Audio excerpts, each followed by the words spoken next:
Andrés Escobar Saldarriaga, nacido en Medellín el 13 de marzo de 1967, fue un destacado futbolista colombiano. Representó a la selección nacional y al Club Atlético Nacional de Colombia. Creció en una familia de clase media y cursó sus estudios en el Colegio Calasanz, graduándose en el Instituto Conrado González. Desde joven, Andrés participó en varios equipos de fútbol escolar, destacando su talento que eventualmente lo llevó a convertirse en jugador profesional. Antes de su trágica muerte, mantenía una relación amorosa con Pamela Cascardo, una dentista con la que estaba comprometido. Su asesinato ocurrió 5 meses antes de la planeada boda y se especulaba que ocuparía el lugar de Franco Baresi en el AC Milán. El padre de Andrés, Darío Escobar, era un banquero y fundador de una organización que brindaba a los jóvenes la oportunidad de practicar fútbol en lugar de permanecer en la calle. Tras la muerte de Andrés, su familia estableció el proyecto Andrés Escobar, dedicado a ayudar a niños desfavorecidos a aprender a jugar al fútbol. Pocos años después de la muerte de Escobar, se estableció la Copa Andrés Escobar para el campeón del torneo de fútbol callejero. Además, su hermano Santiago, también exfutbolista, compartió campo de juego con Andrés en el Atlético Nacional antes de dedicarse a la gestión del equipo en 1998. La trágica historia de Andrés Escobar dejó un legado que su familia continúa honrando a través de iniciativas deportivas y sociales. Aún se mantiene en lo más alto por los aficionados colombianos. Es conocido por su famosa frase: "La vida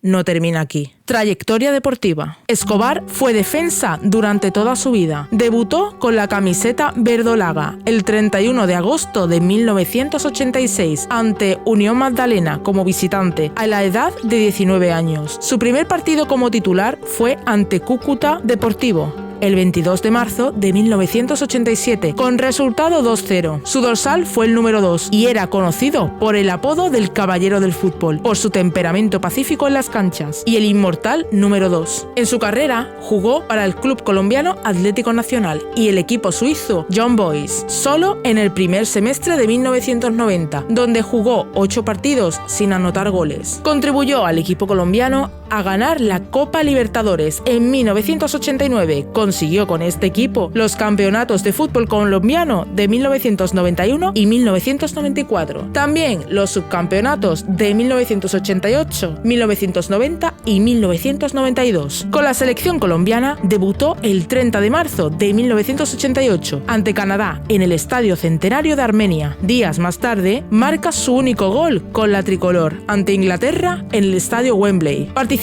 en las eliminatorias para el Mundial de Italia de 1990, clasificando con la selección. Jugó como titular los 4 partidos, destacándose notablemente. También participó en la Copa América en 1989 y 1991. En marzo de 1993 tuvo una grave lesión que lo alejó del campo casi 8 meses. Por este motivo no estuvo en las eliminatorias para el Mundial de Estados Unidos. Se recuperó por completo en octubre del mismo año y por eso fue llevado a jugar al Mundial al año siguiente. Andrés Escobar estaba en muy buena forma y jugó con la Nacional la primera parte del campeonato colombiano en 1994, logrando la bonificación para así más tarde lograr el título colombiano. El momento que lo cambiaría todo. El equipo dirigido por Francisco Maturana eligió a Escobar como uno de los favoritos, destacando el histórico 0-5 frente a Argentina en el Estadio Monumental de Buenos Aires, meses antes de que comenzara la competencia en Estados Unidos. Andrés fue llamado para formar parte de la selección colombiana y ocupó un lugar titular en los 3 encuentros. En el primer partido, Colombia sufrió una derrota de 1-3 contra Rumanía y Andrés destacó como uno de los mejores jugadores de su equipo. En el enfrentamiento con Estados Unidos, la selección estaba debilitada debido a amenazas al cuerpo técnico. Durante ese partido se evidenció la ansiedad de los jugadores y Andrés cometió un error al anotar un autogol que contribuyó a la derrota del equipo colombiano por 1-2. A pesar de que la selección colombiana concluyó su participación en el Mundial de 1994 con una victoria de 2-1 ante Suiza, en la última etapa de la fase de grupos las tensiones en el país seguían altas. Tras esa decepcionante actuación, algunos jugadores volvieron al país para superar la situación y pasar tiempo con sus seres queridos durante las vacaciones, que comenzaron tras volver del territorio estadounidense. Andrés Escobar fue uno de los primeros futbolistas en llegar a Medellín, donde donde algunos miembros de su familia lo esperaban. A su regreso a Colombia, Andrés mostraba tranquilidad y confianza, expresando: la vida no termina aquí, es solo un partido de fútbol. Con entusiasmo, esperaba retomar sus actividades con el Atlético Nacional. Aunque su error tuvo consecuencias para Colombia, el Milán de Italia lo esperaba. Su llegada al fútbol europeo nunca se materializó debido al trágico suceso. Pocos días después de su retorno, el 2 de julio de 1994, Andrés salió con algunos amigos al restaurante El Indio, en los alrededores de Medellín. En ese lugar, Andrés se encontró con un grupo de personas ebrias que lo increparon por el autogol en el Campeonato del Mundo frente a Estados Unidos. Mientras estaba en el estacionamiento del restaurante, fue insultado por los hermanos Pedro David Gallón Henao y Juan Santiago Gallón Henao, vinculados con el paramilitarismo y el narcotráfico colombiano. Los hermanos, además, estaban vinculados con Pablo Escobar, con quien tenían diversos negocios. Los ataques verbales llevaron a Escobar a abandonar el lugar para evitar que la situación empeorara. Escobar, desde su automóvil, pidió respeto a los hermanos, que se abalanzaron sobre él. La tensión continuó en aumento. El hermano mayor le advirtió: usted no sabe con quién se está metiendo. En ese momento, Humberto Muñoz Castro, chofer de los hermanos y que permanecía dentro de su vehículo, sin mediar palabra, bajó del mismo y disparó 6 veces a Escobar. Su muerte multiplicó la vergüenza nacional de Colombia. Hasta en el torneo, que no había terminado, hicieron un minuto de silencio. Unas personas que vieron lo sucedido lo condujeron de urgencia al hospital, donde murió 45 minutos después. Estaba en el lugar equivocado, en el momento equivocado, comentó posteriormente Francisco Maturana, director técnico de la selección colombiana de ese entonces. Escobar había sido fundamental en 2 hazañas del fútbol colombiano: la Copa Libertadores de Nacional en 1989, la primera de un club colombiano, y el regreso a un mundial,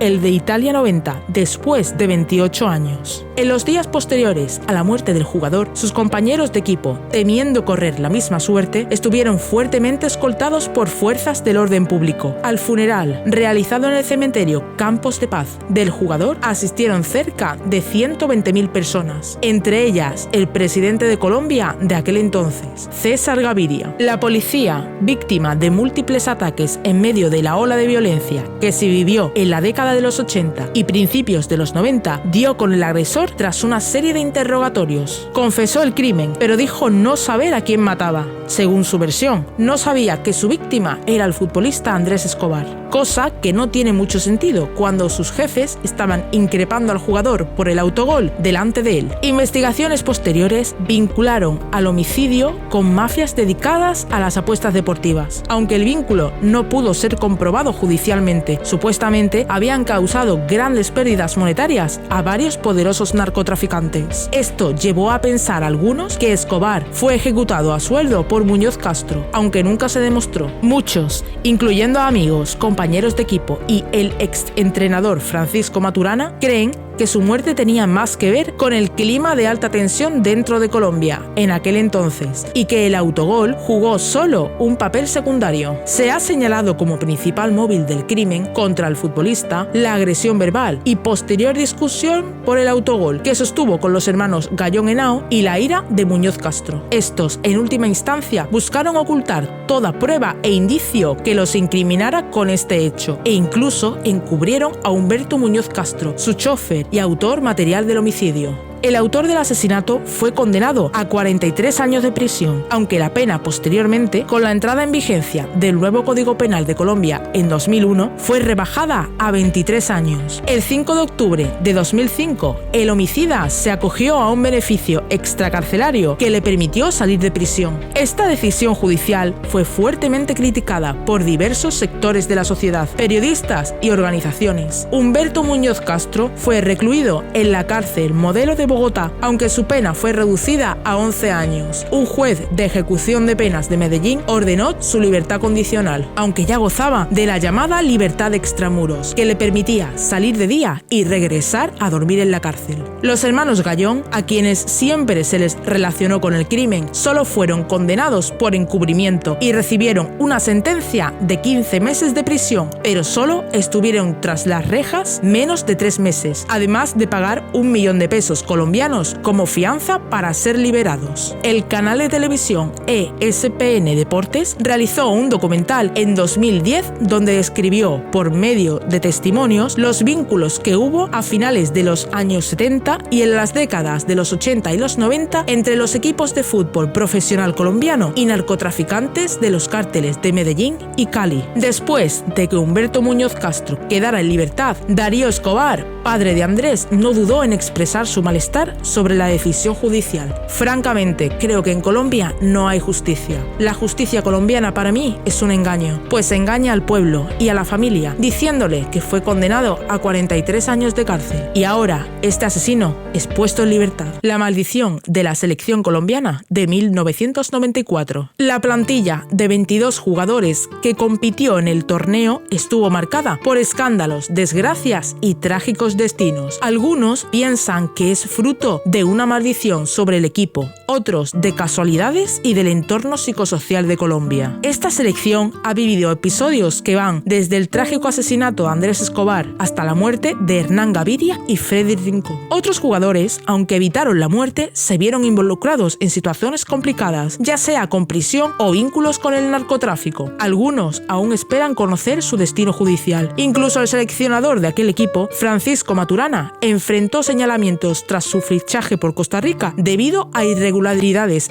en su contrato de más de $1.300.000. 3 defunciones prematuras. La selección colombiana de 1994 ha experimentado 3 pérdidas que han contribuido a la sombría leyenda de este equipo. La primera tragedia fue la muerte de Andrés Escobar, a quien está dedicado este vídeo. La segunda pérdida de la selección fue la de Hernán Gaviria. El jugador se encontraba entrenando con el Deportivo Cali en 2002. Gaviria tenía 32 años. Una tarde, cuando entrenaba con varios compañeros, le alcanzó un rayo que cayó en el campo de entrenamiento. El colombiano fue trasladado al hospital, pero los médicos solo pudieron confirmar el fallecimiento del futbolista. Freddy Rincón ha sido el tercero en fallecer.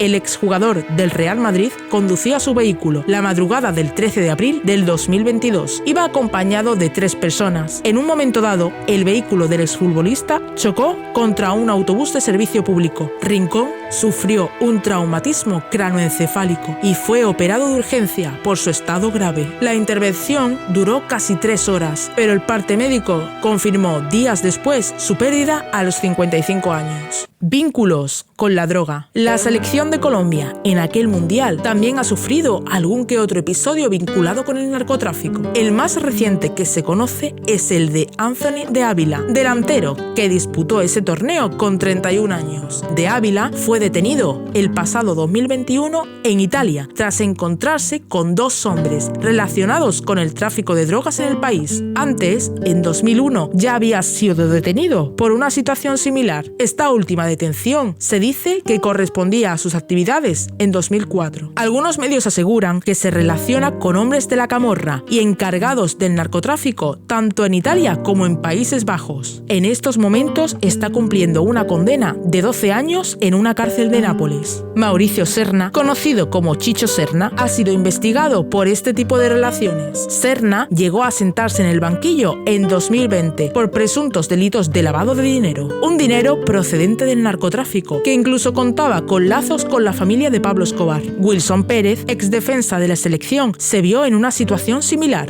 En su caso, el colombiano fue detenido en 1997 por llevar 171 gramos de cocaína en uno de los objetos de su maleta. La Sala Penal del Tribunal Superior de Barranquilla lo condenó a 4 años y 2 meses de prisión. Otras polémicas. Faustino Asprilla, ahora comentarista, en su día protagonizó numerosos altercados. Estuvo envuelto en 1993 en un accidente de tráfico. Después, cuando estaba en la Universidad de Chile, se le acusó de haber sacado un arma en pleno entrenamiento. Él dijo que era una broma, porque era de fogueo, pero en 2008 fue detenido por disparar contra un agente de seguridad. Carlos Valderrama, uno de los mitos de la selección, protagonizó de joven un problema con la policía. Dio una patada a una botella después de que un policía le acusara de tirársela. Aunque no es tan impactante como los anteriores, denota un comportamiento errático en esa época de su vida. Aunque no se le conocen más escándalos, aparte de algunos comentarios negativos a futbolistas y otros componentes del fútbol. Otros jugadores como Farid Mondragón estuvieron cerca de perder la vida por un suicidio, como le pasó al exjugador en 2016. Leonel Álvarez, en su época de entrenador en Libertad,